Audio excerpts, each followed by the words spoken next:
ஸ்ரீவில்லிபுத்தூர் அருள்மிகு ஸ்ரீயாண்டாள் திருக்கோவில் ஆடிப்பூர தேரோட்டத்திற்கு மதுரை அருள்மிகு ஸ்ரீகள்ளழகர் திருக்கோவிலிருந்து அனுப்பப்பட்ட சீர்வரிசை பொருட்கள் 108 வைணவ ஸ்தலங்களில் ஒன்றானது பிரசித்தி பெற்ற மதுரை மாவட்டம் மேலூர் வட்டம் அழகர்கோவில் அருள்மிகு ஸ்ரீகள்ளழகர் திருக்கோவிலாகும். இங்கிருந்து ஆண்டுதோறும் ஆடிப்பூரத்தையொட்டி ஸ்ரீவில்லிபுத்தூர் அருள்மிகு ஸ்ரீயாண்டாள் திருக்கோவிலுக்கு சீர்வரிசைகள் அனுப்பி வைப்பது வழக்கம்.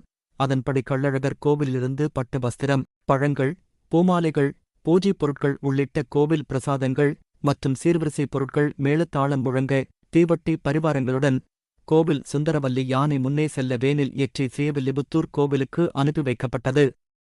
இதில் கோவில் கண்காணிப்பாளர்கள், அலுவலர்கள், பணியாளர்கள் கலந்து கொண்டனர். உள்ளூர் செய்திகள் முதல் உலகச் செய்திகள் வரை தெரிந்து கொள்ள மதுரை முரசு சேனலை சப்ஸ்கிரைப் செய்யுங்கள்.